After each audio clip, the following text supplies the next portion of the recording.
그 다이어트는 칼로리가 아닌 해독에 집중해야 된다고 하셨는데 이 칼로리에 집중하면 할 필요 없는 이유가 무엇인가요? 칼로리라는 개념은 굉장히 오래된 낡은 지식에 속합니다. 이 칼로리라는 개념은 무려 100년 전에 만들어진 이 봄베이 열량계라는 것이 측정이 되면서 만들어진 개념입니다. 물 1도씨를 끓여서 올리는데 발생하는 열을 1칼로리로 산정한 겁니다. 그런데 이것은 불을 가해서 만들어낸 개념이기 때문에 우리 몸에 들어오는 어떤 음식이 불에 타면서 열량이 생기는 게 아니잖아요. 우리 몸은 소화 효소로 에너지원이 되고 열량이 발생하는 겁니다. 따라서 이 칼로리의 개념은 인체와 사실 맞지 않는 개념으로 보시는 것이 더 맞습니다.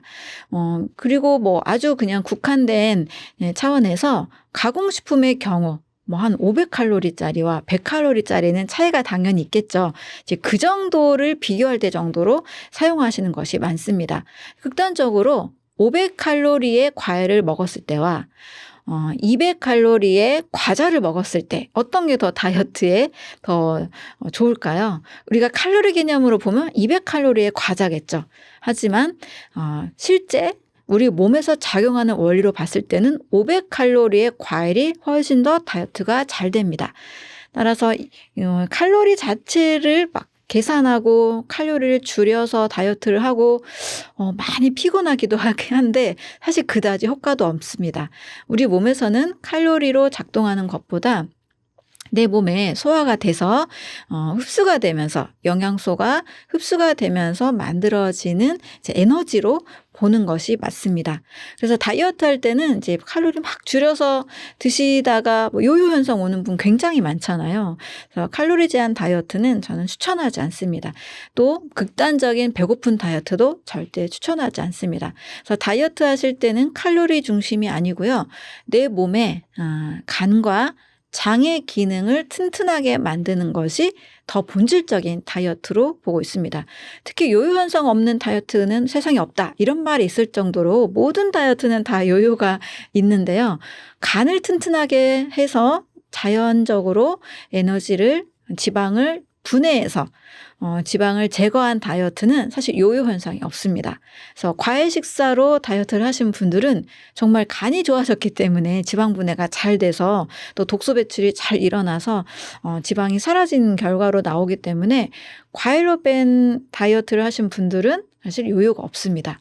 네, 물론 극단적인 한 가지만 포도 다이어트에서 하나만 드시고 극단적으로 살 빼신 분들이 있는데 그런 경우가 아니고 우리 몸을 건강하게 만들면서 한 다이어트 또 과일로 식사를 하면서 간을 튼튼하게 만든 분들은 그 이후에 다른 식사를 하셔도 크게 요요가 없는 것들을 저는 아주 많이 보게 됩니다.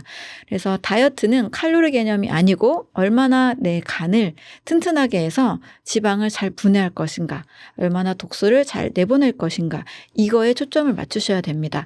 사실 우리가 살을 뺀다는 개념은 그 플래시가 아니잖아요. 근육 빼려고 하는 분이 없잖아요. 지방을 빼는 거거든요. 근데 이 지방은 분해가 돼야 됩니다. 이 지방 분해를 누가 하냐? 간에서 지방을 합성, 저장, 분해하는 역할을 하고 모든 소화 효소들을 만들어내는 그 원료의 생산 공장이 또 간입니다.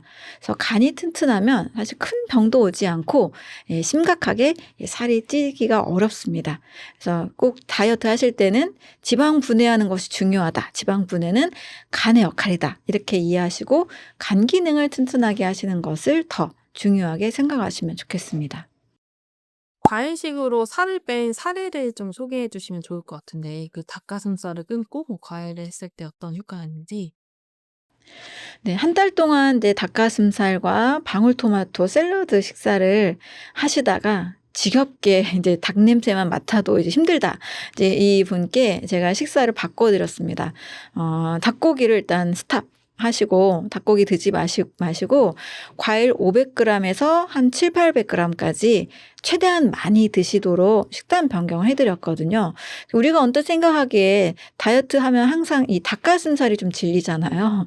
단백질 먹어서 당분 섭취 안 하고 단백질을 먹어서 근육을 만든다. 이제 이 원리로 많이 가는데 그분이 늘 닭가슴살 먹으면서 운동하면서 인바디 측정을 한 결과와 이제 5주 정도 닭가슴살을 끊고 과일 500에서 700g 먹은 후에 인바디 측정을 한 결과 굉장히 드라마틱한 변화가 왔습니다.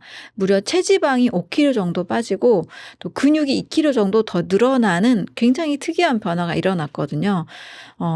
과일 식사를 하게 되면 과일에 들어있는 다양한 비타민, 미네랄들이 사실 근육을 합성하는 원료가 될 수 있습니다. 우리가 단백질을 먹어서 근육을 만든다는 것이 그렇게 단순한 생각이 맞다면 늘 고기 식사하면 다 근육질이 돼야 되잖아요. 하지만 고기 그렇게 많이 드시면서 이게 지방이 늘어나고 살이 찌지 근육질로 된 분들이 사실 많지는 않습니다.